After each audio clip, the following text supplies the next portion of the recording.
はい、たわごとオープン。リリーと一緒。昨日お風呂入りましたの巻。サラサラです。かわいいです。リリー明日誕生日じゃないかな。ねえ。お年をとってもお顔白くなんない。ヒーリングさんのおかげありがとう。マースも同じです。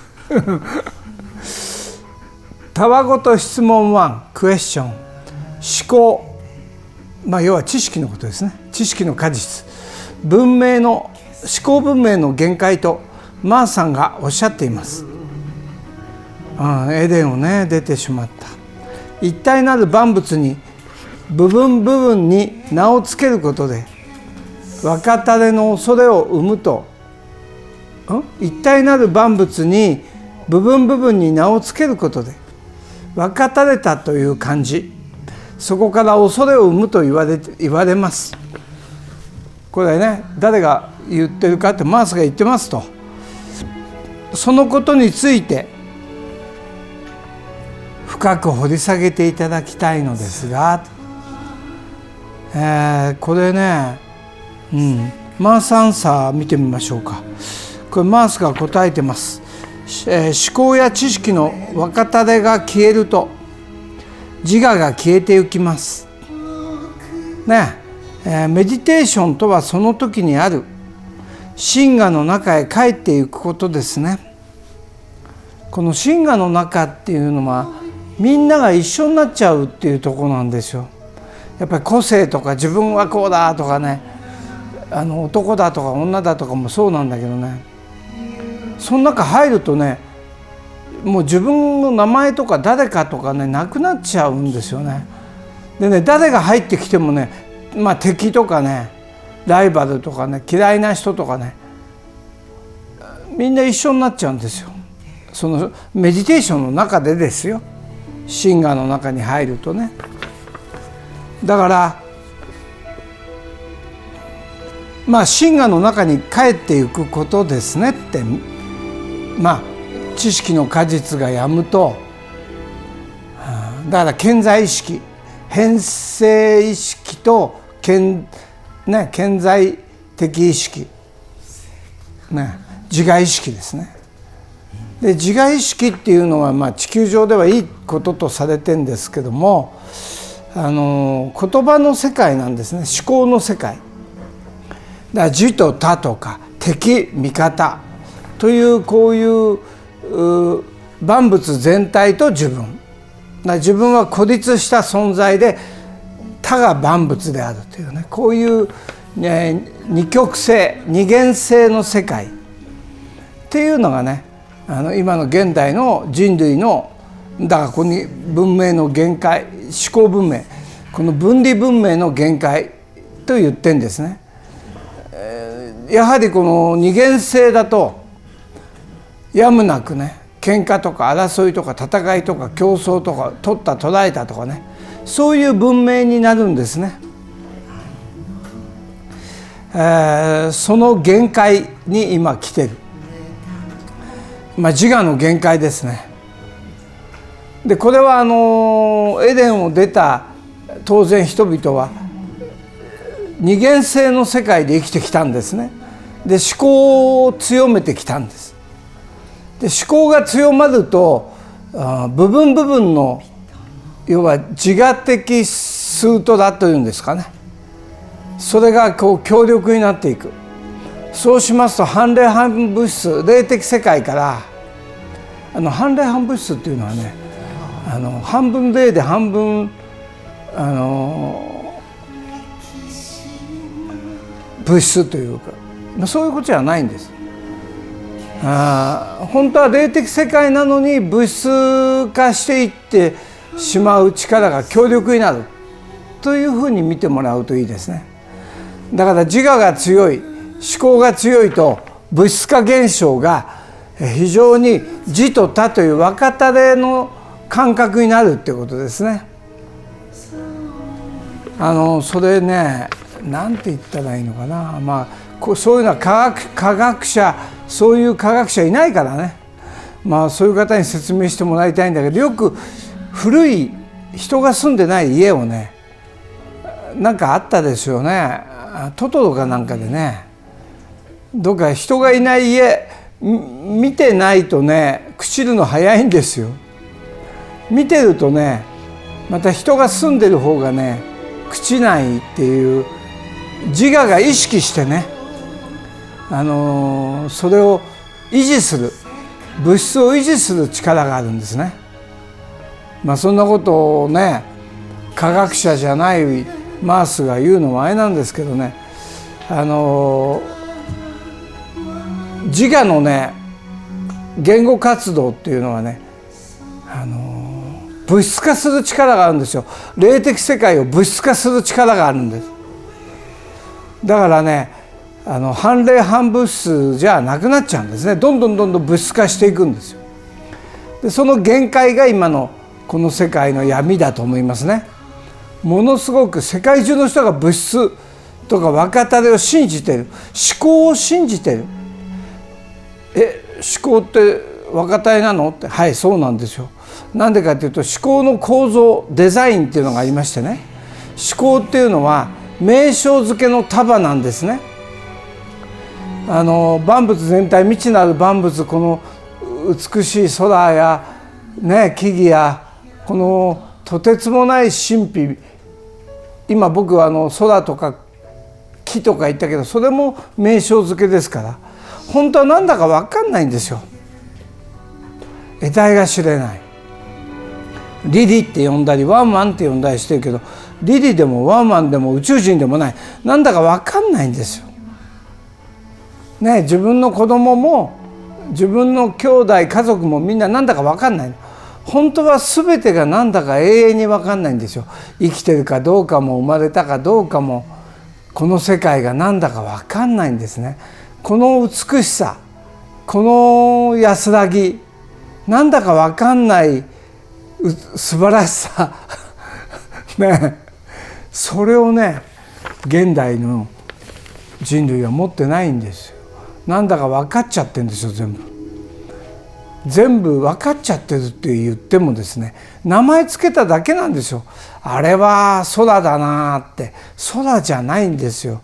宇宙でもない、銀河でもない、地球でもない。もう本当はそう名付けてるだけの得体が知れないものなんですよ。この世界の真実は、人は、そして全ては未知なるとてつもないところからやってきて、生まれるっていうのはね、どこか分かんないとこから来るんですよ。でこの計り知れない、分からない神秘の中に出てきて生きるんですよ。本当はですよ。でもそうは思えないんですよ。言語活動が激しくて、思考が激しくて、分かたれ分離が激しくて、喧嘩や闘争、戦い、競争、偉くなりたい、すごくなりたい、バカにされたくない、そういう世界になっちゃってるんですよ。本当はとてつもない奇跡、この計り知れぬ神秘の中、本当に計り知れない中を生きて、とてつもない奇跡へまた帰っていくことですね。本当はね、それが喜びなんです。で今人類に喜びありますか？だとしたら、喜びが神秘であること、未知であること、喜びが不可思議であって、不可思議からやってきて、不可思議なところに生まれ、不可思議でみんな一体で、なんだか分かんなくて、永遠に分かんなくて、永遠に分かんないのに、なんでそこで変な勉強で競争するんですかね。永遠に分かんない。じゃあ名称付けの競争してるんですね。名称付けをいっぱい覚えると勉強できるっていうことですね。名称付けや意味付け、ね、上とか下とか、ね、どうなってるとかね。でも事実は永遠に分かんないんですね。永遠に不可思議なの。この喜びどうですか？永遠に分かんない喜び、永遠に不可思議なところにいる喜び、永遠に生まれてない喜び、永遠に死なない喜びですよ。変化があるだけ。とてつもない神秘から来たんだから、とてつもない神秘に帰るでしょう。そしてどこに出てきたか、とてつもない神秘ですよ本当はね。でも現実っていう呼んでる世界になってしまってるんですね。ここがね、世界の秘密ですね。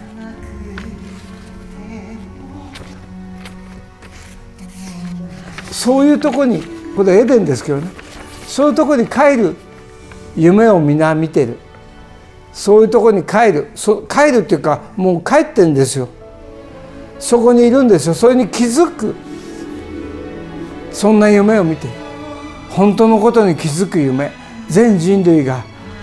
だからリディなんかね、今そこにリディはいますけど、自我っていうか思考がないので、未知の中から出てきてね、今ここも動物たちにとっては未知なんですね。神秘なんですね。で神秘にまた帰っていくんです。で人間は動物よりも頭がいいと思ってるんですよね。名称付けが多いだけなんだ。思考が多いだけなんだ。自我が強いだけなんだ。だから喧嘩や競争、戦いが多いんですね。悲しいですね。ね。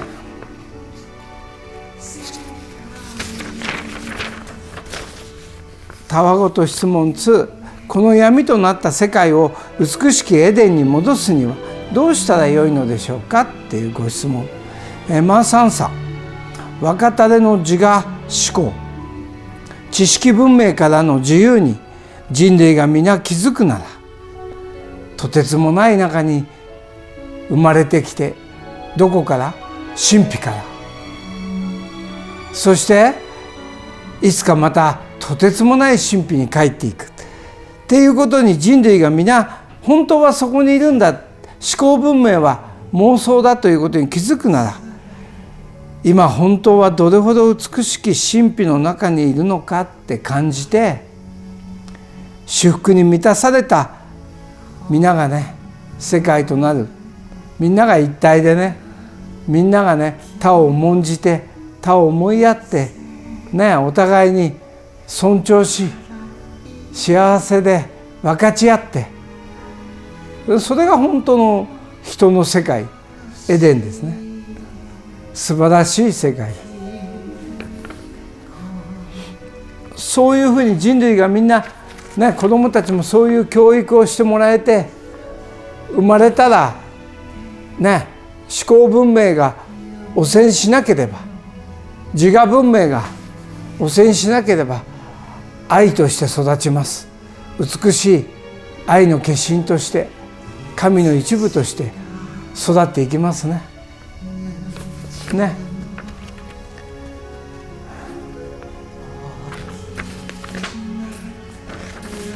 今これマースがこの時書いた文章です。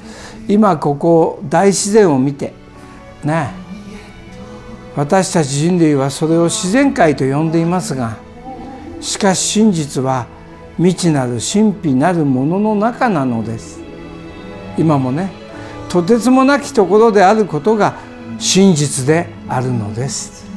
しかしそれを捉えることが思考知識の果実によって私たち人類にはもう難しくなってしまっています、ね。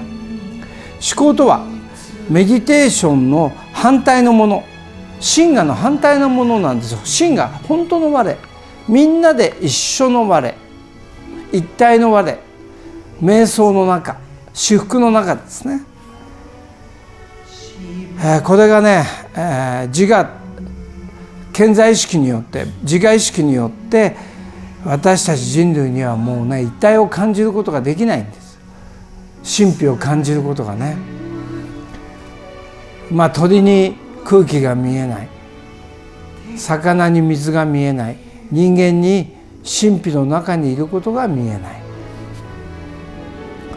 思考とはメディテーションの反対のもので、名称付けされた束であるのです。それら真実ではないが、妙に人類はその名称を聞くと納得してしまう。あ、山ね、山ってね。山じゃないんですよ。永遠に分かんないものなんです。永遠に分けれないんです、万物から。あれ万物の一部ですから。山も川も空も全部万物の一部。あなたも万物の一部なんですね。名称付けされた束なんです。思考はね。それら真実ではないが、妙に人類はその名称を聞き納得してしまう。しかし依然として自然界ではない。そう呼んでいるだけで、やはり万物自然は不可思議なところなのだ。ね、人にとって心の栄養って不可思議、神秘、未知、永遠にあなたは神秘の子、あなたは奇跡の子、あなたはとてつもなく計り知れないね。昔ね、奇跡の子とかそういうのありましたねそういうことです。この世界は永遠に不可思議なまま続くんです。それが死を超えることです。人は神秘なるところからやってきて、神秘なるところ、未知なるところで生き、またとてつもない中に帰っていくんですね。美しいことです。リリちゃんにあげようかな。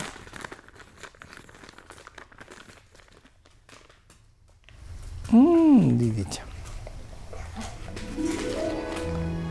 はい、ということでね、皆さんは永遠に神秘のまま、どう思考で自我になろうが顕在意識になろうが、あなたは永遠に不可思議な存在、とてつもない神の一部、愛の一部。あなたがどう思うが変えることはできない。虹は消せない。それじゃさようなら。お相手はマース&かわいいリリでした。さようなら。幸せに生きてください。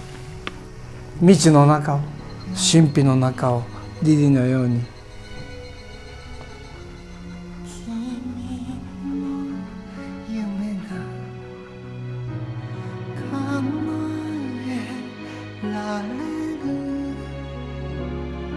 そんな日を夢に見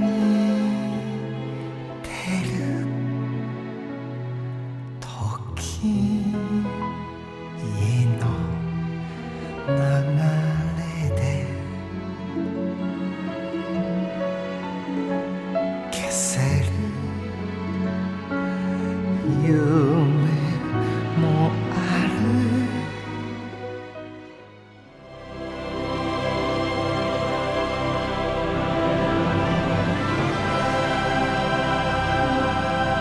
Letter from Isaiah. Will of Isaiah. Now on air.